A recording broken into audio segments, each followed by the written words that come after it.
Welcome back to another recap of the Challenge All-Stars 2. I believe this was episode 7, and not my favorite episode. It was probably the most underwhelming episode of the season, I guess, but it's to be expected because it's been a pretty damn good season. I think this only wasn't that great of an episode because it lacked an elimination, but I will get to that at the end of this video. So obviously the main story has been, for a while now, the King's Palace Alliance. I keep talking about it every week because it is the main story. And this week, it became all about saving the King's Palace, which they need to do since they made themselves become the main target because they're so outward with their alliance, always having these celebrations after they win an elimination or whatever. But they wanted to bring in Jasmine in this episode to the alliance because she is now teaming up with LT, obviously. But like I talked about last week, we see Janae, who has been able to really put herself in the middle of this game. She made a pretty great comment about how everybody else may have lost Jasmine if she decides to go to the King's Palace, but she didn't lose Jasmine. And I think that is Janae's great social game in a nutshell, because she is able to continue to be friends with everybody, really. And she's right in the middle of this game where it stands. But Jasmine did not really commit to the King's Palace in her confessional. She seemed like she's just going to tell the King's Palace what they want to hear. But I don't think Jasmine has any true alliance in this game, either outside of Janae. Obviously, Jasmine and Janae, really the main duo of the season I see. So the daily challenge was they basically had to do one of those big truck challenges where they're hanging off the side of a truck, and the man had to kind of adjust to where the women were, and the women had to grab flags. And so in the end, Brad and Jody win the daily once again, and Brad and Jody are definitely showing themselves to be huge contenders. I think it's great that Brad and Jody are clearly showing out in these dailies right now, but I don't know if it's a really best for their games, especially with how this episode turned out in the end. Do they really want to continue to make themselves be this huge target? I mean, there's not a whole lot of episodes left, so we're getting close to the final. But I still feel like if the King's Palace wins, clearly it's going to be Brad and Jody going in the final. And why? I mean, going in the elimination, because why wouldn't it be? They're clearly showing themselves to be this huge power within the game and winning all these dailies right now. And Jody's been showing out this whole season. So we'll see that if the King's Palace wins one of these dailies, Brad and Jody most likely going in. Now, Laterrian and Jasmine were last place in the daily, but because Laterrian won the safety shield at the end of the last episode by winning the elimination, they were safe. So Tech and Ayana are the ones going into the elimination, or so it seems. Now, of course, Brad and Jody want to take this shot at the King's Palace by nominating the only King's Palace members left that aren't safe, or that are already not in the elimination. So they have to go ahead and nominate Melinda and Nehemiah.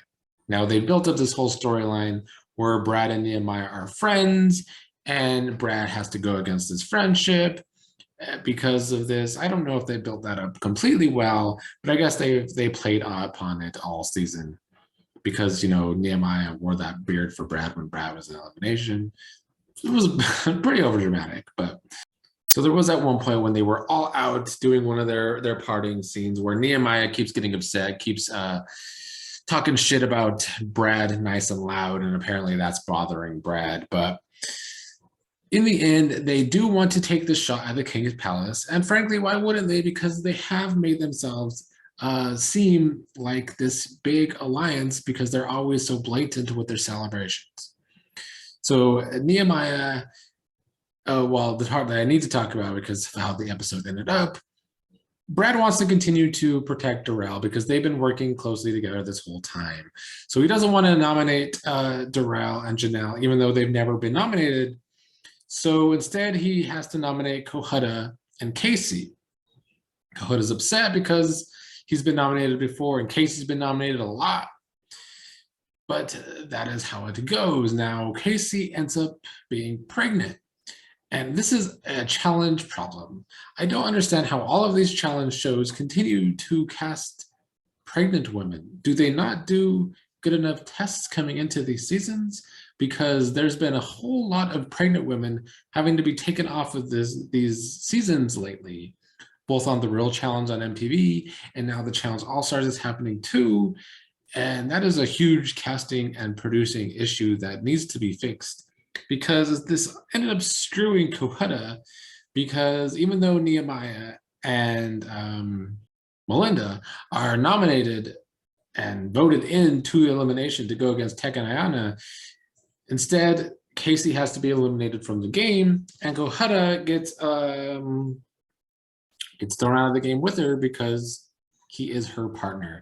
Now, the thing that kind of really sucked for Cohutta is that last week, when Kendall was injured, it wasn't just an elimination for Laterrian, and I'm glad it wasn't, because as I said last week, I love LT, and every week I continue to love Laterrian more and more, because he just is a great shit talker.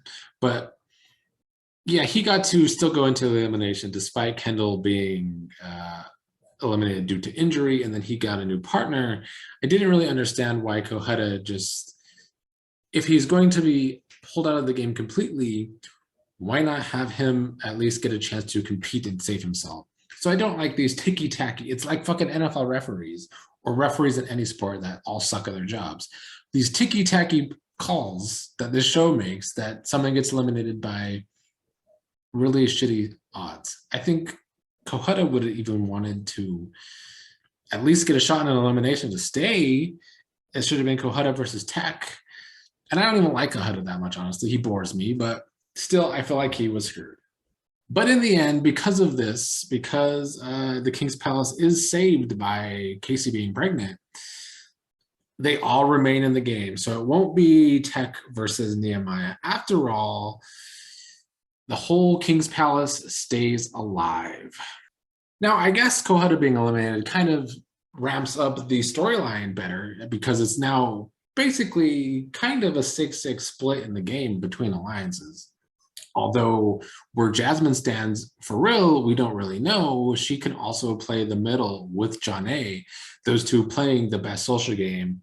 And frankly, one of the best just games in general, because they have all these connections. They could do whatever they want and play the middle, which is always one of the best things a player can do, even though it can get hard in other games like Survivor and Big Brother. It's harder in Survivor and Big Brother to ride the middle than it is in the challenge, in my opinion.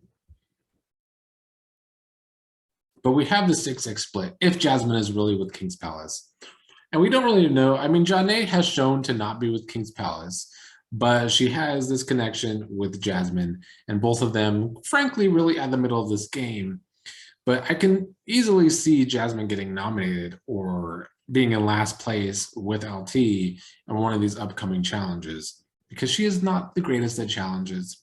So we will see if it is the King's Palace once again in elimination in last place. And this time they would likely have to go into elimination against other King's Palace members. But yeah, that has been the main storyline.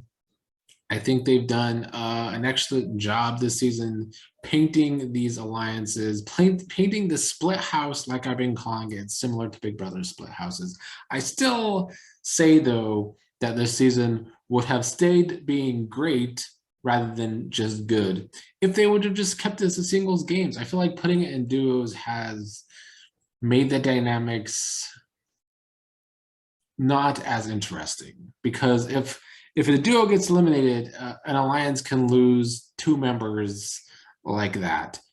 And I think if it's a singles game, there's just more ways to play for these players. I think the duos really kind of stuffs more players in boxes.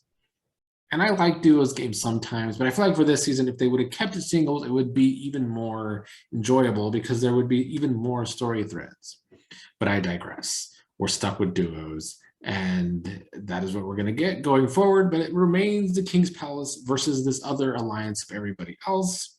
I think so many things could happen, but we are running out of episodes. The final is getting closer and closer. Right now, if I had to wager, I think there's two teams I really see making the final.